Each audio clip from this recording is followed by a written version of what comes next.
C'est vrai que l'État peut légalement voler notre épargne? Alors ça dépend, ce que tu entends dans voler. Si voler, c'est prélever, de l'épargne, c'est ce qu'on appelle l'impôt, hein. Donc l'impôt, c'est légal. Après, l'épargne est pas taxée. C'est pas l'épargne directement, mais parfois ça peut l'être, comme, l'impôt sur la fortune immobilière. On avait avant l'ISF, l'impôt sur la de solidarité sur la fortune, bah, c'était sur l'épargne. C'était sur, ta fortune au global, donc c'était sur ton patrimoine. L'État peut s'octroyer le droit de mettre des impôts sur, un certain niveau de fortune, sur, tes biens immobiliers, avec la taxe foncière par exemple. Ouais, mais ma question, c'était plus, est-ce que l'État peut voler, l'argent qu'il y a sur notre livret A? Voler directement sur le livret A, ça juridiquement non, ça c'est impossible. Il y a aucune loi qui autoriserait l'État, à faire ça et même dans des pays comme, la Grèce, où il y a eu des catastrophes au niveau de la dette et cetera ou Chypre aussi, l'État n'a jamais prélevé directement, la petite épargne ou le compte courant ou le livret A. À Chypre, ils ont quand même gelé l'épargne au-dessus de 100 000 € sur les comptes courants, voilà.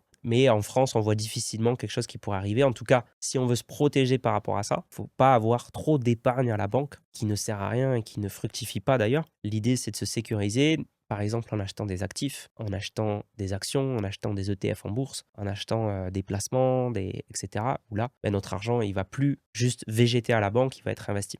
Par contre, l'État peut saisir ton épargne si tu as des dettes, si notamment tu as pas payé tes impôts, tu as des dettes envers l'État, il peut saisir là une partie de ton épargne directement. Je parle d'investissement tous les jours et tu toujours pas abonné. Alors si tu veux te lancer, bien gérer tes finances personnelles et appliquer des stratégies simples et efficaces, abonne-toi.